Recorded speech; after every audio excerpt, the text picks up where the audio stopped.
Now, the greatest radio shows of all time. Suspense. The Shadow Node. Washington calling David Harding, Counter Spy. Classic radio theater. The Great Gildersleeve. Fibber McGee and Molly. Dragnet. Gunsmoke. The Lone Ranger. Now, step back into our time machine with your host, Wyatt Cox. Good evening, friends of the Inner Sanctum. Time for us to travel to Wistful Vista. Stop in at the home of Fibber McGee and Molly at 79 Wistful Vista. This episode of the program goes back to June 11th, 1946, as the McGees get ready to go on vacation, the last show of the 1945-46 season. The Johnson Wax Program with Fibber McGee and Molly.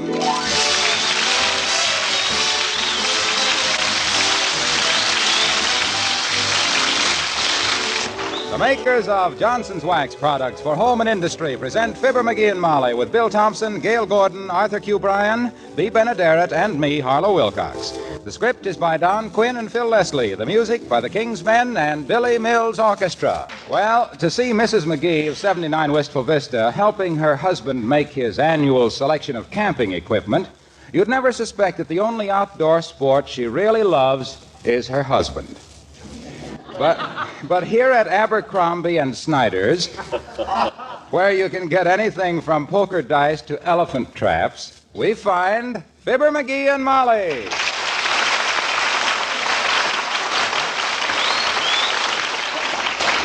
Now, let me see, what else do I need? Well, I can't think of a thing, dearie. You've got a mattress that you blow up and a camp stove that blows itself up. Oh, my gosh, a camp stove, that's what I need. Hey, Bud, is anything new in camp stoves? Oh, yes, indeed, sir. We have the new post-war models now. Oh. Built-in egg timer, fish scaler, bathing suit dryer, and corn popper. Solid steel, only weighs 97 pounds. 97 pounds? How could anybody carry a stove like that? Well, that's what makes this stove so unique, madam. You don't have to carry it. The legs are on clockwork hinges, and it walks along behind you from camp to camp. It can also be speeded up to chase rabbits. Let me see one of them. Well, I'm afraid we'll have to wait until 2:30, sir. Mr. Abercrombie, our president, is cooking his lunch on it. What time is it now? About 1:30. Look, McGee, if you're going to sleep out in the open, how about a mosquito net? A net for mosquitoes? Not me, Snooky. I can catch them things with my bare hands. Hey, Bud. Sir? Look, I'm taking a 2 weeks float trip in the Ozark Mountains, fishing and hunting. I'm starting at Naked Joe, Missouri, and ending up at Powder Horn, Arkansas. You got any suggestions? And you can skip the one about staying home. I've tried that. Well, now let me see, sir. How about a nice bobsled? We have one with ball-bearing steering gear and chromium nameplate. Sells for only $722. Why on earth would anyone want a bobsled in Missouri in the summer? I don't know, madam, but I get a bonus of $100 if I sell it. And with $100, I could get my mother out of jail. What's she in jail for, Buster? Oh, she's just a thoughtless little bobby socker, bless her heart. Always going around socking bobbies. Oh, by the way, sir, how about hip boots? Need any hip boots, dearie? Yours leak in 7 places. Gee, do they really? Yeah, don't you remember? You call them your 7 leak boots? You got any good hip boots, Bud? No, sir, but next week we expect some in. Good ones, too. Mm-hmm. They have a double sole with 4 ounces of water sealed in. Mm-hmm. That gives you the squish without the discomfort. Well, I guess you've got about everything you need, McGee.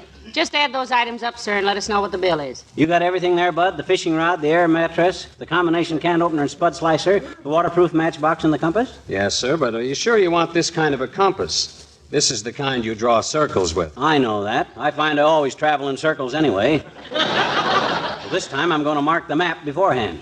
Get me my bill, Bud. Yes, sir. And if I'm not back immediately, I'll be back of the elevators sneaking a smoke. Honest, lad.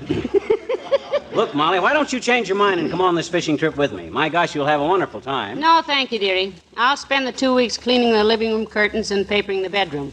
You just... Oh, for goodness sakes. Hello there, Millicent. How do you do, my dear? Good day, Mr. McGee. Hi, Kirsty. Buying some sporting equipment? They got some wonderful underwater goggles here. Great for finding that last butter knife when you're washing the dishes. No, I just came in to get Mr. Carstairs a birthday present, Mr. McGee. An archery set, I think. He's always wanted a bow and some arrows. Has he a quiver, Millicent? For a while, when he first gets up, my dear. But a few cups of black coffee usually stops it. Did you ever try archery, Mr. McGee? Not since he was a little boy, Millicent. He played Cupid in a school play and shot the principal in the left flank with an arrow. And anybody that thinks Cupid is a symbol of love should have seen him chasing me with a chair leg. You going away this summer, Millicent? Oh, yes. We expect to spend a few weeks at our hunting lodge in Maine. Oh. Such a grand place to relax, you know. Why, some evenings, and this is quite confidential, my dear, some evenings we do not even dress for dinner. Oh. Oh. Heavenly days, you hear that, McGee? Up there in Maine, they really rough it. Yeah. Better not let down too much, Kirsty. First thing you know, your husband will be coming in a T-shirt to tea. In a T-shirt.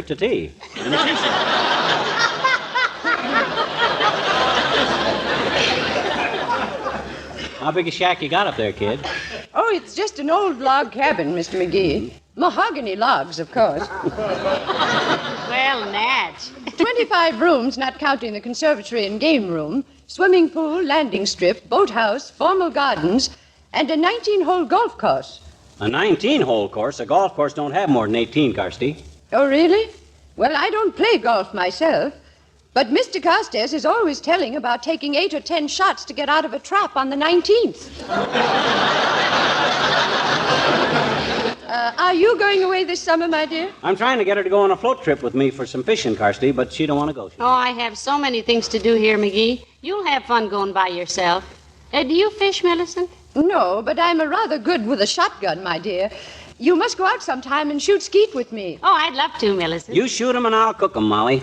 I got a recipe for broiled skeet that I've used for years. Ain't they delicious, Kirsty? Simply delightful, Mr. McGee. And no bones. Well, I must be getting on. Have a nice summer, both of you. Good day.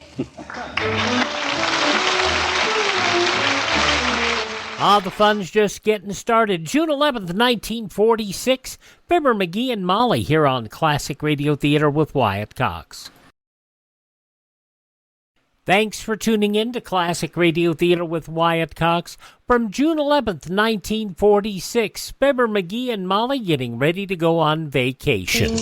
What are you doing, McGee? I'm pumping up this air mattress to see if it leaks anyplace. Listen. Oh, I don't hear any leaks. Look, why don't you go on this trip with me, Molly? You like to fish. I'd like to. Yeah, but I don't like sleeping on the ground, dearie. Oh. I like to get close to nature, but not that close. You take this trip alone. Oh, well, gee whiz. Besides, I have so many things to do around the house. Paper the bedroom, clean the curtains, and the... Come in. Oh, hello there, Dr. Gamble. Do come in. Thanks, Molly. Hello, Bulgy. What's the bicycle pump for? Gonna put the tube in your mouth and inflate your ego? No, Aerosmith. If you would use those faded blue eyes of yours for something besides winking at nurses, you'd see that I'm pumping up this air mattress. He's going on a fishing trip through the Ozarks, Doctor. Are you going with him, Molly? Or do you welcome the interlude of peace and quiet with a little boom face out of your hair? Well, he wants me to go, Doctor, but I think it would do him good to get off by himself and not be bothered by having me to look after. Oh, come on, Molly. You're no trouble. I'll bet she's no trouble, Bucklewort. You just want her along. You only want her along because she can cook. By yourself, you'll come home with 3 crappies and dyspepsia. Oh, is that so? Well, I'm a pretty good camp cook myself, Fatso. I remember one time up in Alaska, I took 2 wild ducks, skinned them, wrapped them in clay, and buried them in hot coals for 3 hours. You remember that, Molly? Indeed I do, dearie. And I bet they would have been delicious, too. What do you mean, would have been? I couldn't remember where I'd buried them. As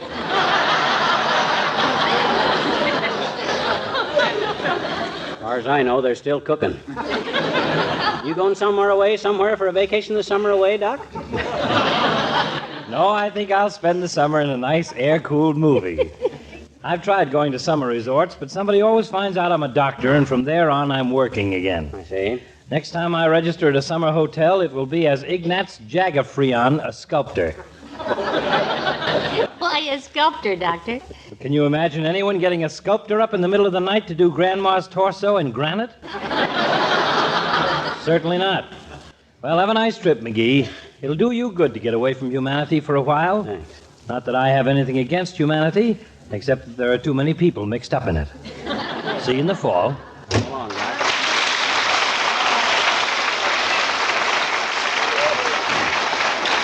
My, isn't he a sweet old character? Yeah, Doc's a great guy. Only thing is he... Listen, is that mattress leaking? No, dear, you're leaning on the bicycle pump. Huh? Oh. For a minute, I thought it was leaking and... Hello, folks. Hey, I hear you're going on a fishing trip, pal. Yes, he is, Mr. Wilcox. He's leaving in just a little while. Going to take a float trip, Junior, with Walter Bales, starting from Naked Joe, Missouri, and ending up at Powderhorn, Arkansas. Float down the river, camping and fishing all along the way. Gee, that sounds like fun. No rowing, eh? Nary a row, Junior. Just sit there on your big air mattress and let the river do the work.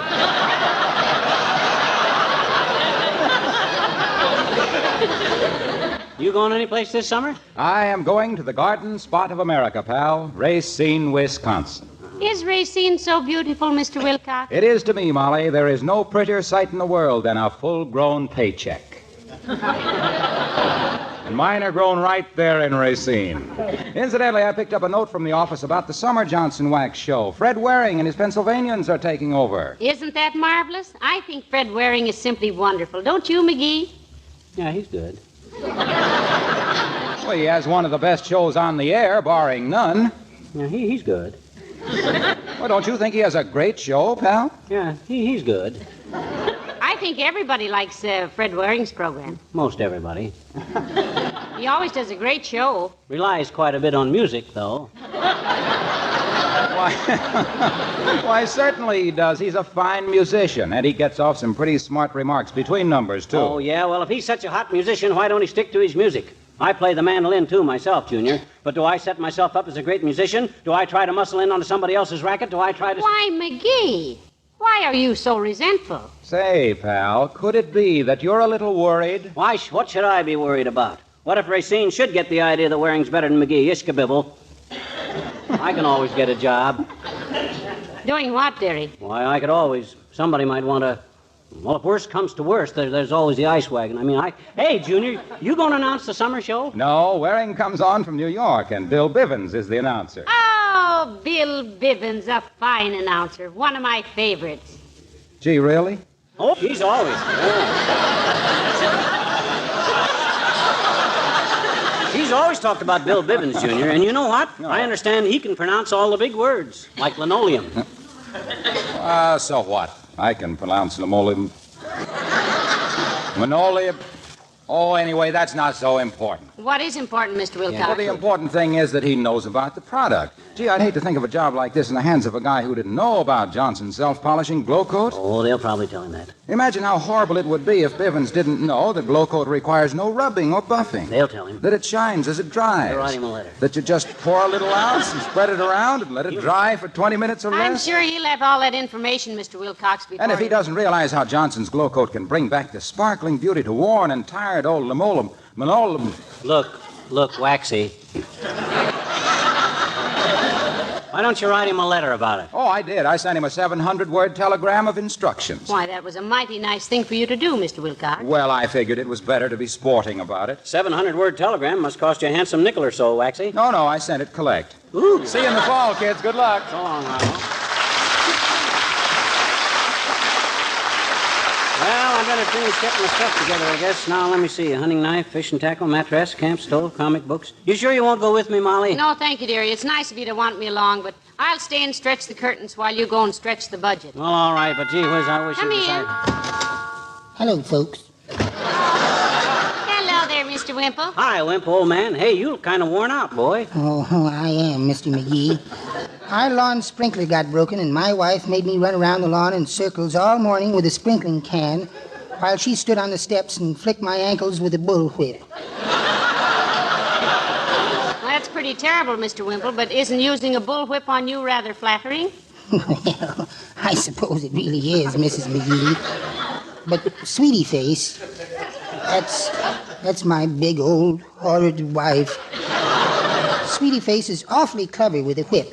Can she knock a cigarette out of your mouth at 50 paces, Wimp? Oh, she's much better than that, Mr. McGee. One night there were some cats making a dreadful noise in our front yard, and Sweetie Face leaned out the bedroom window and cracked her whip, and there wasn't another sound all night long. It was just wonderful. She really got those cats, did she, Mr. Wimple? No, she fell out the window.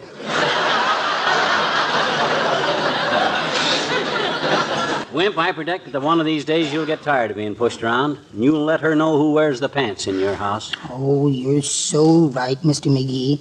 I've got it all planned out how I'll do it, too. The next time she starts in on me, I'm going to step up on a footstool and look her right in the eye. Who do you think you're talking to, I'll say. Then she'll slap me across the room, and as I fall, I'll knock over the goldfish bowl. And when she runs to pick up the goldfish, I'll grab her compact and fill it full of itching powder. I hope it's still good. I've had it for 9 years. Well, Mr. Wimple, you're just in time to say goodbye to himself here. He's going on a 2-week camping and fishing trip. From Naked Joe, Missouri to Powderhorn, Arkansas, Wimp. Float trip. Molly don't want to go with me. How about you? Oh, I just love it, Mr. McGee. But I don't like to leave Sweetie Face that long. For only 2 weeks? Yes. I don't like to leave her for only 2 weeks. If it was for 3 months, I'd... Say, Mr. McGee, have you got time to come over to my house a minute? No, I haven't, Wimp. I'm sorry, but I'm leaving as soon as I load this stuff in the car. Why? Well, just as I left, Sweetie Face was trying to move our big radio, and it fell over on top of her. Goodness me, Mr. Wimple. Is she still under it? Yes. Ooh. But it's tuned to NBC, so she won't miss Bob Hope and Fibber Oh, she's heard everything we've said. Isn't this awful? I've got to go now. I'll see you in October.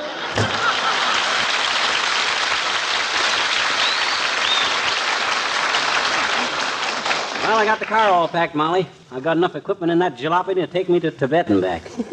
I believe in taking everything I need when I go fishing. Sure you got everything, dearie? Absolutely. I checked it off on my list as I packed it. Well, what's all that stuff on the piano? Oh, that's just my fishing tackle that I want. Oh, my gosh, my fishing tackle. Thanks, kid. Don't mention it. Look, you still got time to change your mind and come with me. How about it? Why don't you go? You're sweet to want me to come, dearie, but I'm going to welcome a quiet 2 weeks to get a few things done around here. But as soon as you get to Undress Joseph, Missouri, you send me a postcard. No. It's Naked Joe, Missouri. I showed it to you on the map. I know, and that's one reason I'm staying home. Huh? That's not a very ladylike place to start a fishing trip from. Now, if it was done... Come in. Oh, Mayor Latrivia. Hello, Your Honor. Hello, Molly. How are you, McGee? Great, Latriv, great. You're just in time to wish me luck on my fishing trip. Going on a float trip from Naked Joe Mo. Leaving in a few minutes. Well, I hope you both have a wonderful time. Oh, I'm sure we will, Your Honor. I'm going to stay home and relax. Very intelligent of you, I'm sure.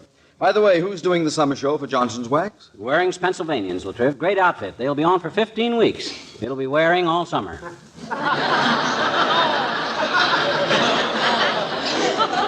What do you think it's been all winter? Why, Mr. Mayor, you made a joke. Well, I'm not very proud of it, personally. Jokes about a man's name are always very clever to the person who perpetrates them, but pretty old hat to the one whose name it is. You mean Fred Waring? In this case, yes. Did you ever meet him, Mr. Mayor? No, I never had that pleasure. Then what right have you got to make remarks about his clothes? I didn't make any remark about Mr. Waring's clothes. Oh, yes, you did. You said his hat was pretty old. I beg your pardon. I said nothing of the sort. I said jokes about a man's name are pretty old hat. A guy with a name that Fred Waring has got a right to wear any kind of a hat that he wants to, Latrivia. He'd still be a wonderful showman if he wore mucklucks and a beanie just because he chooses. Now, look here, McGee. I think you're deliberately trying to embroil me in an argument, and I am There not can't be any argument about criticizing the hat of a complete stranger, Mr. Mayor. No. This is a democracy, and if a man chooses to wear an old hat... I didn't say that Mr. Hat was wearing an old Waring. I mean, if he wants to lead his hat in an old band, wear his bath hand in a bandstand... Now, look, I was... Now, control yourself, Latrivia. Control yourself. Don't shout at my wife. I was not shouting at your wife. Ooh. I was not shouting at your wife. I was only trying to explain that I made no reference whatever to Mr. Waring's hat. I was merely utilizing a certain slang expression. When you say something is old hat, it means that it's all too familiar. Have I made myself clear? Yes, but you might be a little more careful about indulging in personalities, Latriv. A man's hat is his own business, and an old hat... Oh, for heaven's sake, stop it. You know very well that I didn't intend to heifer to Mr. Hadding's reference. Reference to Mr. Waring's riffle, a hat. When I said that an old band leader has a hat, an old hat has a... You stated that nobody would try to do anything. We were... You...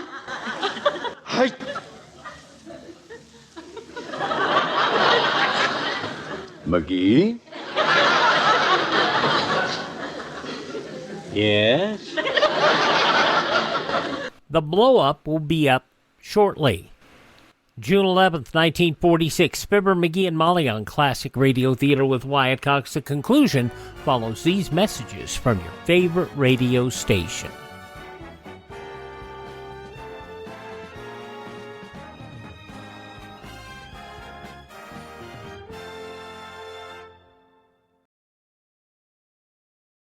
Just going to take a minute here to tell you about the big savings going on now, the clearance sale at mypillow.com. And you know, I've talked about how in my office I have a pair of my slippers, and they're really comfortable, and they're on clearance right now. The mypillow.com slippers, $25 a pair, limit 10. And I would buy 3 or 4 more pairs. Unfortunately, they're out of my size. They also have sheets, pillowcases, clothing items, all on special right now. Go to mypillow.com, click on the clearance tab at the top of the page, use my promo code Wyatt, or call 1-800-928-4715. Limited sizes remaining in the MyPillow slippers, limited colors on other items. mypillow.com, clearance tab, promo code Wyatt, 1-800-928-4715.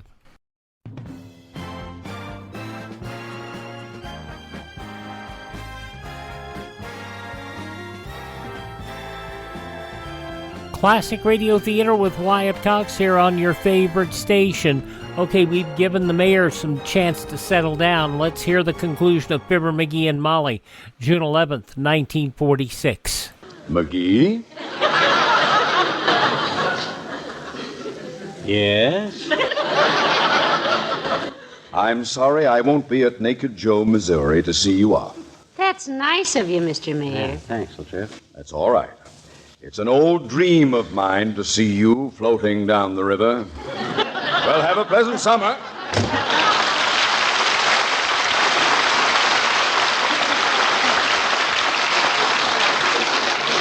Well, I guess I better be getting started, Molly. What time is it? About 1/2 past. Great.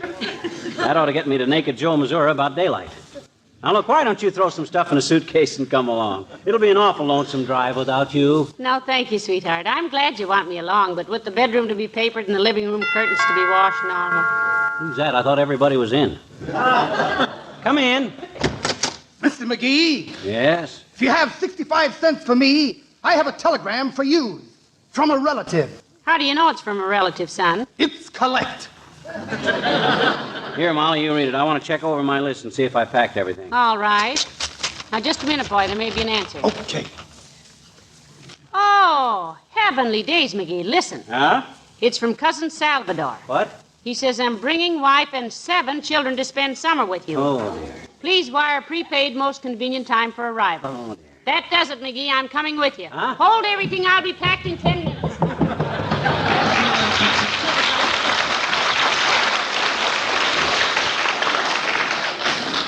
How much you say I owe for this, Bud? 65 cents, Mac. Here you are, Bud. Here's $1 for yourself. That was nice timing. Well, you told me to be here at exactly 1/2 past, so I done it. Thanks, Mac.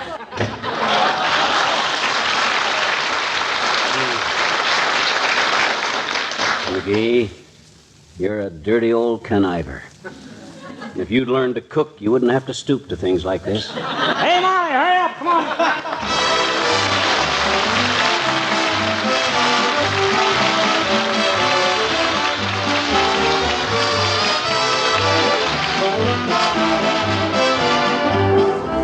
It's really great to be able to hit the highways again and enjoy the open air, but I think you'll agree it's even more fun if your car is clean and sparkling.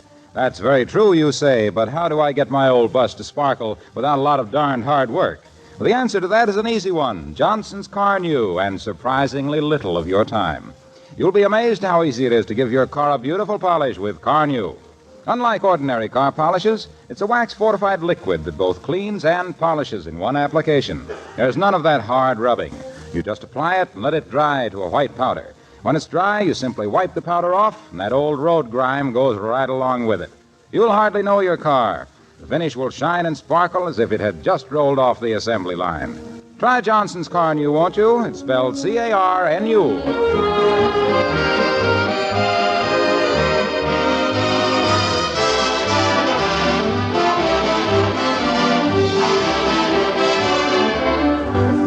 Ladies and gentlemen, on behalf of everybody on our show and the makers of Johnson's Wax, we want to thank you for another year of your loyal listening.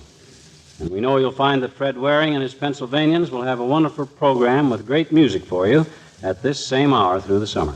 Between Fred Waring and Johnson's Wax, you can expect a polished performance.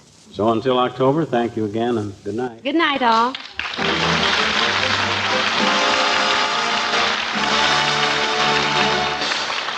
Yeah, the summer of 1946, as World War II was basically over, people were getting back to doing things they didn't get to do.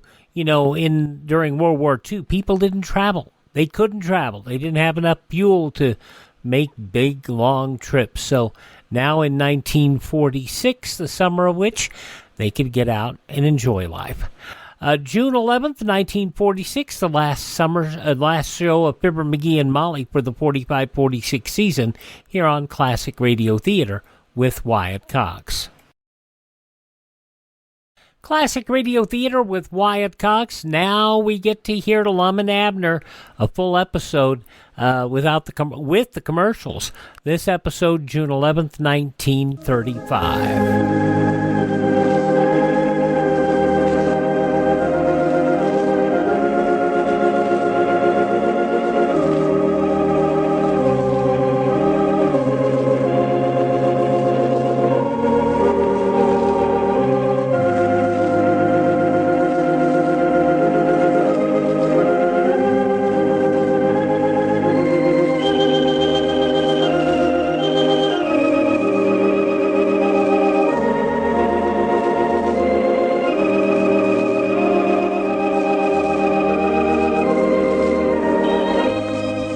Howdy, everybody. Here we are, all ready to take you down to Pine Ridge for another visit with Lum and Abner, brought to you by the makers of Horlicks, the original malted milk.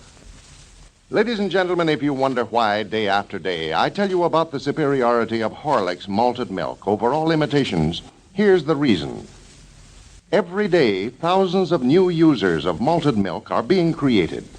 Now, these new users don't know about the many cheap imitations of Horlicks that have recently appeared in some stores. They don't know that where Horlicks uses only full cream milk, these imitations often use just skim milk. That where Horlicks uses only choice selected wheat and finest malted barley, these imitators use raw cocoa, inferior malt, and a lot of ordinary sugar.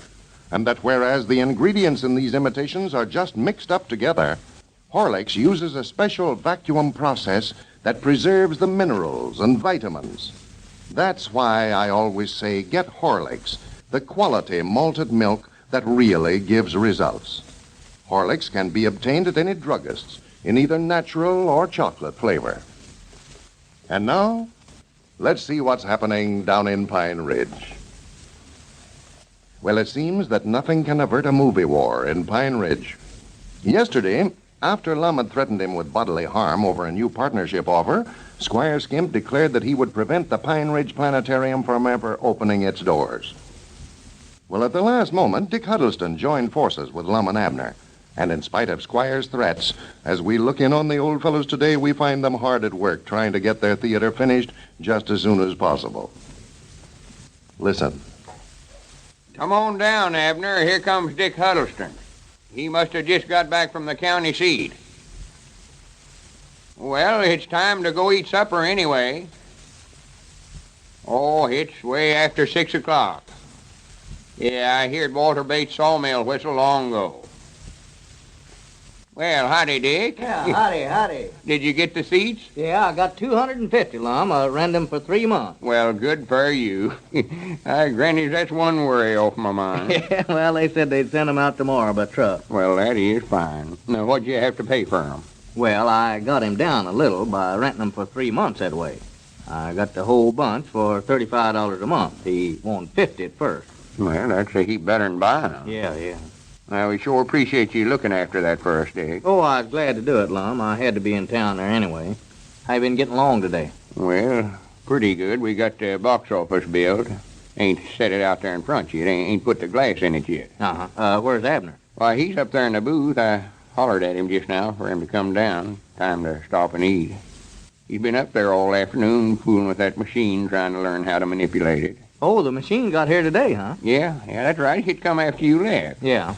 It's all set up and everything. A feller that brung it out hope us get it up there in the booth and set it up for us. Well, you fellas will be ready to open up here in a few days now, won't you, Lum? Well, yeah, I called up the folks on the party line this morning and made an announcement. Told them we was going to have our grand opening Saturday night.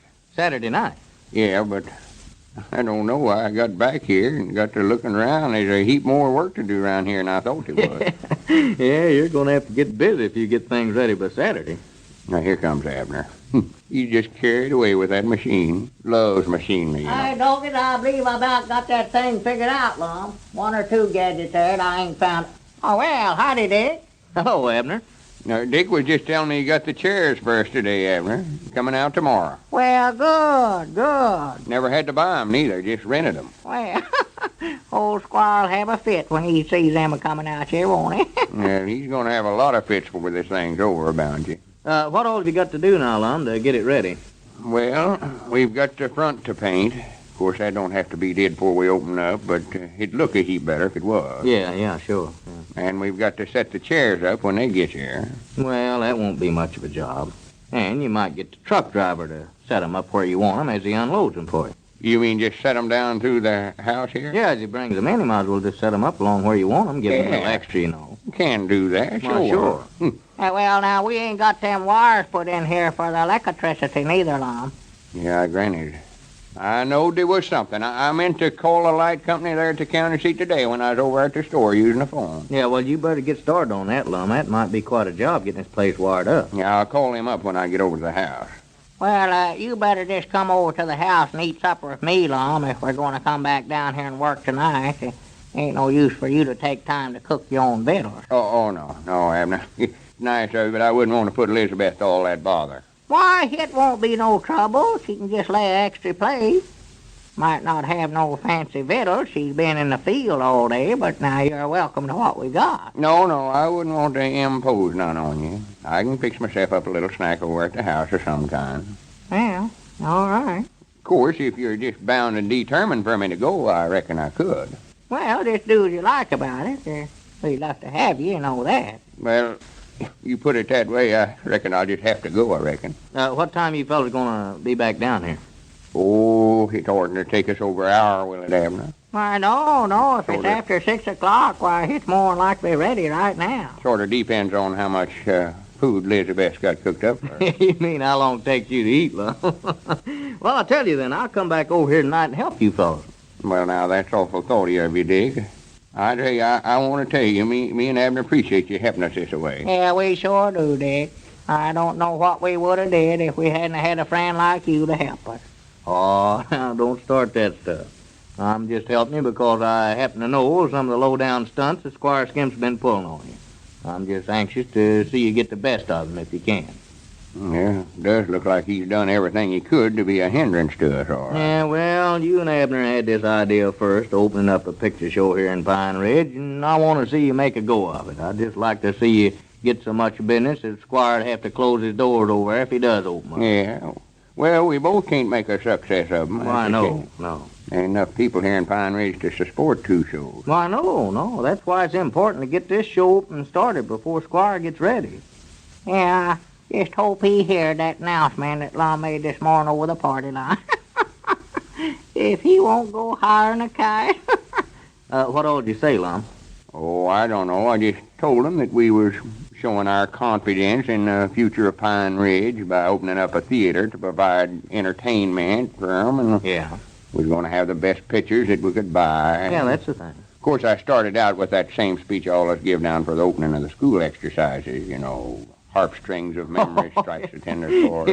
Yeah, that's your old standby, Lum. Well, I don't know. The minute I get up on my feet to give a speech, before I know it, I'm right off into that. Yeah, I don't care what subject Lum's going to talk on. He always starts out the same way. I always just sit there and stop up my ears about the first 30 minutes every time I hear him. Well, I never talked that long on the party line. Well, no, you never today, but I say generally when you go to make a talk, I do that. For I know you're going to give that same one that you gave for years, Lum. Well, I got down to cases with them, though. I told them we wanted them all to come out to our grand opening Saturday night, and that the admission price would be 25 cents for adults and 10 cents for children. 25 and 10, huh? Yeah, I made a right long talk about it, all right. Yeah, well, now, you done a good job, too, Lum. Just as good a job out loud talking as I ever heard you do.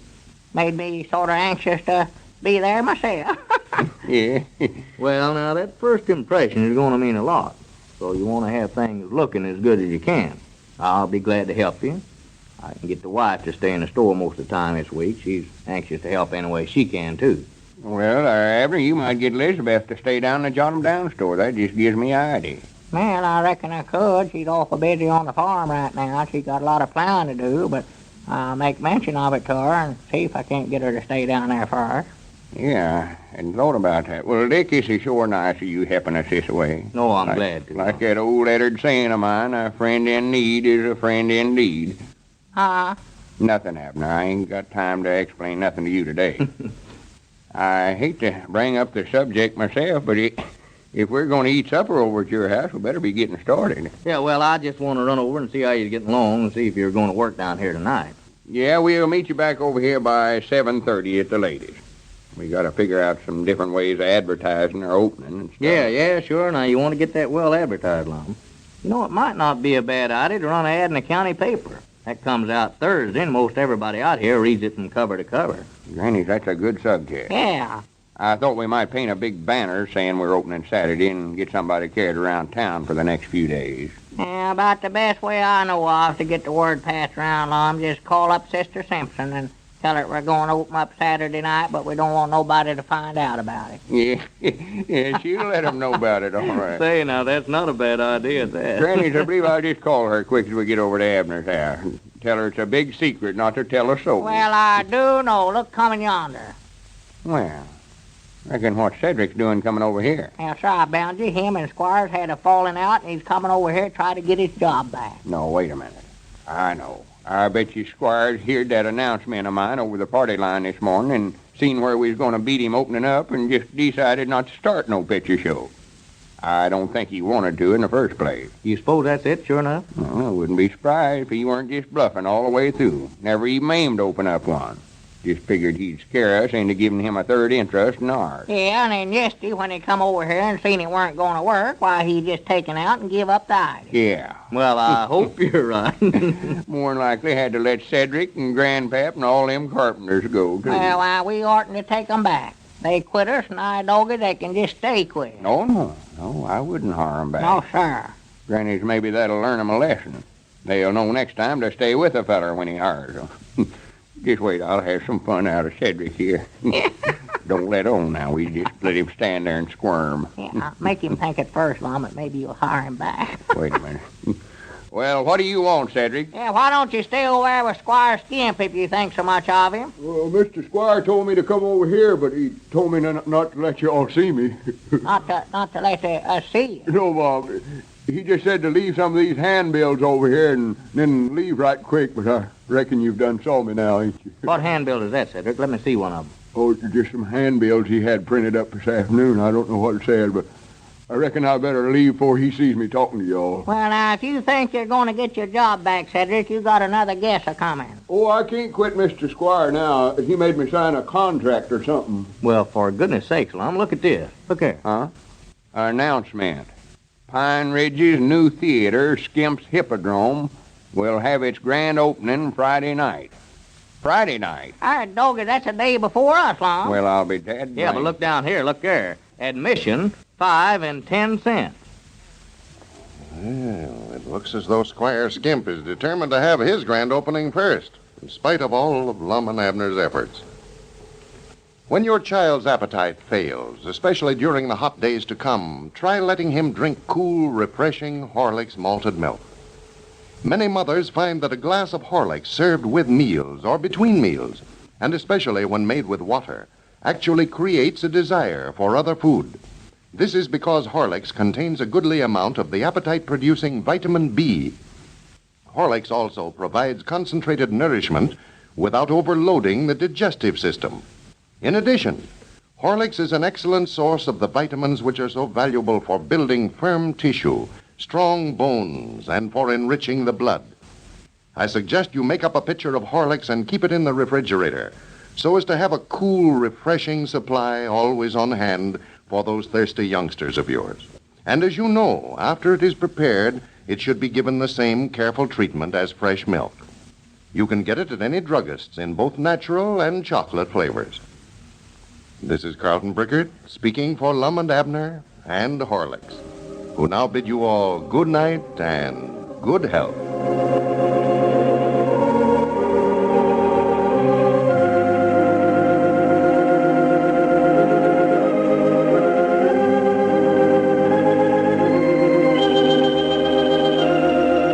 And thanks again to Ted at RadioMemories.com for supplying us these episodes of Lum and Abner in fully restored quality.